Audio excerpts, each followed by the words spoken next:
Welcome to the 2022 Fantasy Football Playoff Media Day. Today we have the number 1 seed, My Teams Are Cursed, and the number 4 seed, Mighty Morphin Moosei. We will now begin taking any questions. Now, Kyle, just 5 weeks ago, you were 3-6, and the playoffs were not really in the picture. Can you describe how you turned the tables and got here? Yeah, I think it all really started with just the trades that I was making at the time. Honestly, at that point of the season, I was just kind of messing around. I had Justin Jefferson on my team, and I didn't really know what I wanted to do with my wide receiver, too. I kind of had a stacked wide receiver room. So I decided to go out and make a big trade, and that trade has worked very well for me. I've gone 5-1 since making the trade for Stephon Diggs. And now I'm just in the playoffs. I didn't think I would be able to turn the tables, but I never lost hope. Kyle, does Geno Smith scare you at all? Does Geno Smith scare me at all? He does a little. Geno Smith scares me a little. I'm not really scared of Geno Smith. I'm more scared of just the narrative. Lofton and I can harken back to a time on our balcony when we were talking about who Lofton should pick up with Trey Lance being injured. And I was saying, pick up Jimmy Garoppolo. Pick up Jimmy Garoppolo. Just do it. Just do it. We thought it was a lost season for both of us, honestly, at that point. And then he decided to pick up Geno Smith, and here we are today. Last question for me, Kyle. What is important for your team to achieve in the playoffs this year? Yeah, what's important for my team? Just consistency at this point. I'm really looking for my running backs to produce. I know my wide receivers can produce. I know my quarterback can produce. I'm confident with my defense and my kickers and my tight end, but it really comes down to my running backs producing down the stretch. I need Nick Chubb. I need David Montgomery. I need Kenneth Walker to get healthy again. I need them to really produce down the stretch. I need Nick Chubb to show everyone why he's the best running back in the league. I need David Montgomery to show everyone why he's an amazing Bears running back. I need them to perform in the playoffs. Lofton, you've had some name changes this season. Lofton's Dogs. Now you say your teams are cursed. Where would you say your team is at headed into round 1?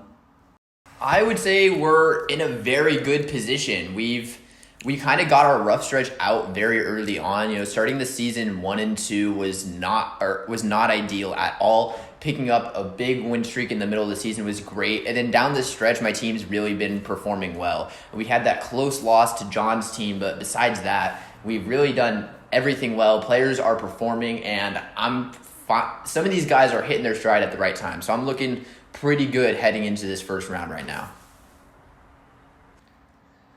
Lofton, what do you think about the other side of the playoff bracket with the Fighting Finleys and the Cream Pies over there? Well, I just want to give out 2 huge props to both of them. Fighting Finleys for actually finishing where they were projected to finish. We don't really see that happen too often. Only 2 teams did that this year, the number 2 team and the number 12 team. So that's very impressive for the Fighting Finleys. Also, we need to give a hand to the Cream Pies. They were the most injured team this year. I don't like throwing that word around loosely because everyone likes to claim that their team is injured. They have lost at least 3 different starters, and they have somehow limped their way. Honestly, probably 4. Exactly. They have limped their way into this playoffs, and they deserve all the praise they get. Well done. Lofton, you were projected to be the 8 seed coming into the season. Now you finish up as the best team in the league. Describe what your team did this year and the fight they had to do to get you to this position. I really am just going to kind of back this track up to my draft. My draft was, I think, easily the best in the league. I've only had to make one real trade from that draft to strengthen a position of need, which was the wide receiver group, and I did that while trading from 2 positions of strength. You know, I had the deepest running back group easily coming out of the draft, and that's really propelled me forward because I can start 4 different running backs each week, and I love having that dilemma of who to choose because it just makes my team so much stronger. And Lofton, it was well known coming into the draft that you did not want the first overall pick. Can you talk us through your draft strategy and how that really set you up for success this deep into the season? Well, yeah, I didn't want Jonathan Taylor, and he really went quiet throughout the middle part of the season. You know, he was benched. There was a few weeks where he just was not really playing for me. But down this stretch, recently, he's picking up steam. So he's the one guy who really has been hitting his stride well, and I'm really happy about that. And then going back to the draft strategy kind of with the number 1 overall pick, I'm just happy Kelsey fell into my lap. I got to thank Fighting Finley's for not taking him. Kelsey falling into my lap has really just made this so much better because once I got Kelsey, it meant I could reach around early on every guy I wanted, and I'm okay reaching as long as I get my guy. There's a lot of thank yous to be had from that draft. I would like to shout out Shane Brennan, the CMC Punks, for drafting Dalvin Cook and not Justin Jefferson. And Lofton, in the middle of the season, your team had a big 6-game win streak. How did that set your team up for success heading into the back half of the season where you were really going to have to push to make the playoffs? It really just kind of changed my perspective. As Kyle said earlier, I was sitting at 1-2. I thought my season was over once Trey Lance broke his ankle. Decided to pick up Geno Smith instead of Mariota or Garoppolo because they all three were pretty terrible. And Geno Smith just seemed like, narrative-wise, he seemed like the guy to go to. And he still is the guy to go to, I think. But going back to that 6-game win streak, it happened at the right time. Flipping your team from 1-2 to 7-2 is really big. Put me back in a position of power where I was the one running the league. And it was just a bunch of solid 130-point games. You don't need to score 150 to win. If your team can get 130 out every week, you're going to win some games. Now, Kyle, can you please take us back to that Stephon Diggs trade and what was running through your mind, how you were able to even pull that off? Talk us through that deal that set you up and really got you to the playoffs. Yeah, I think this is maybe my favorite moment that I've ever had in fantasy football history and all my years of playing. I think I'm at 9 years at this point.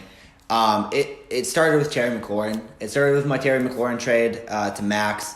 I got Chris Olave back from that and Cole Kmet. And then from there, I liked Chris Olave as my wide receiver too, but I still had Juju on my bench. I had Kareem Hunt on my bench for a while. And I just felt there was such a package to be built there. So I went after Cooper Kupp, no dice. Went after Jamar Chase, no dice. They both got injured in the next 2 weeks, which is great for me. This is why I'm really happy. I then went after Stephon Diggs. Bills Mafia just all the way.